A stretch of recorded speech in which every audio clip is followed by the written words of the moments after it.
idea is really to respond to youth unemployment, and the strategy being to focus on that, which is a big challenge on the continent. We are basically saying for the next 10 years, the new strategy is that for the next years, that's where the focus is going to be.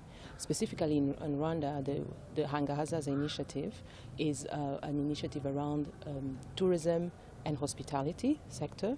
The objective is to create 30,000 jobs in the next 5 years. It's a $50 million initiative, and I think how this is going to respond is that we've basically looked at the issues that are around the unemployment in the youth, specifically in the tourism sector, and realizing that it's an integrated approach.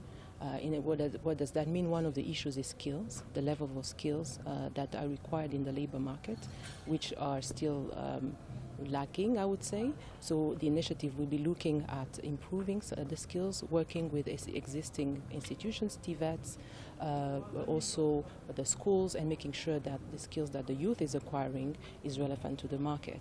And then also now working in the labor market system and understanding what is the issue that a young person meets when they are applying for a job.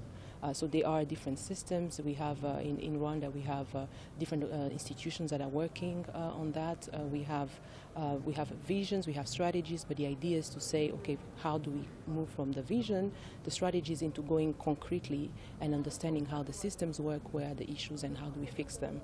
And then on the other side is creating the demand for it. So it is jobs, but there's also opportunities to develop small businesses in the tourism and hospitality sector, which will create jobs, but also can be young entrepreneurs who are starting this. This sounds very interesting for the unemployed youth, but questions have been raised about the lack of follow-up after such projects have been implemented. What is so distinct about this particular project that is going to make it sustainable? Yes, that's a very good question. So clearly, there have been different initiatives. What is different this time, first of all, is the way we're approaching the initiative. So we usually would have people either working on the skills on one hand, others trying to fix the demand problem, and not talking to each other. So one thing why we feel that this is going to succeed is the fact that we're looking at the whole integration at the businesses. So we're working with businesses, with industry associations, understanding what their needs are, and then making sure that even after the 5 years, that we have a functioning ecosystem.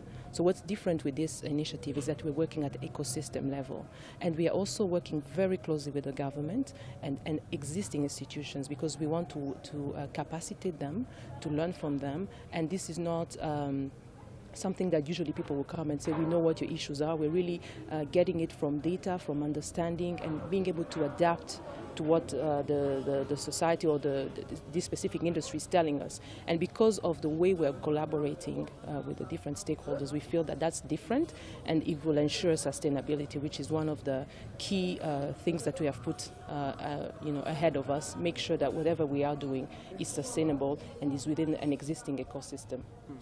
Now, you'll be empowering the youth, giving them the right skills they need, but there are academic institutions that are already involved in that. So do you think skills is what is lacking for the youth to get employment, or the problem is that they don't have the right opportunities or platforms to apply those skills? I think it's a bit of both.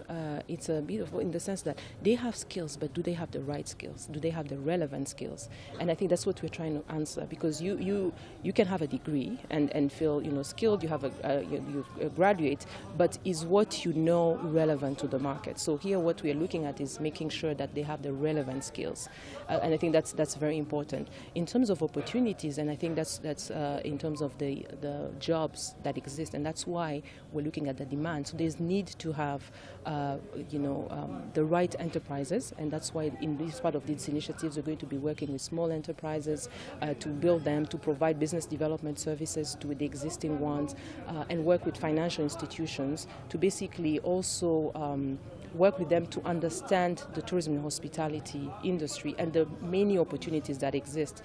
And looking at a lower market, most of the investments we have in tourism and hospitalities are big hotels, and which is great, they create employment, but we really think that there's a whole chain, whether it's a craft shop on your way to these national parks, whether it's activities like mountain hiking and you need some equipment, mountain biking, you need bikes, and most of our financial institutions don't really understand that as businesses, and we feel that these are opportunities that working with the financial institutions will be our partners, that they also need to understand and give opportunities or bring out these opportunities that I think young people can also take advantage of, but also just normal businesses can try and expand and go from the traditional thinking that they've had and into going to more creative.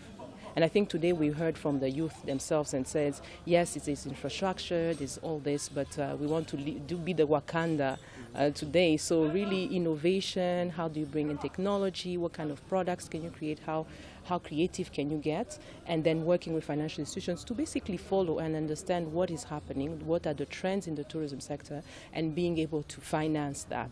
So accompanying them, I think, will help in as far as you're talking about opportunities, and will also create, which will translate into new jobs as well. All right. Lastly, you are going to help the youth in tourism, hospitality, and these are not traditional professions. Do you think the Rwandan youth are ready for that, are going to embrace this? I think the youth is ready for opportunities. We have, and this is not something that's not happening, we just look around us. If you look at, for example, the MICE sector, we just had an amazing meeting, but we have more of that. So as we position ourselves as a MICE destination, these already exist. But then when a tourist or visitors or conference visitors come into the country, these are opportunities for events, for the young people to organize events. And some of these things are really, I think, happening, but in a way that is not connected or even fully developed. So it's not something that's not happening. The choice that we made in choosing tourism and hospitality was because of what we were seeing. This is a sector that is growing, that has grown, and the need will continue. And when you look at the projections, it's a sector that the government has put as a priority and that is clearly growing. So I think our young people are ready. I hope that they are, but I also think that that's part of the conversation that we had, and we had an interesting and saying the opportunities are there. So it's a partnership. So we're not coming and telling the youth that this is what's happening. We're talking with the youth, and our strategy is to put the youth first. And our strategy was very much a work of listening to the young people. We listened to them, and that is what gave us an idea of what the next 10 years should be like. So because they have been part and parcel of this initiative, we feel confident that they get it, and together we'll even get it better.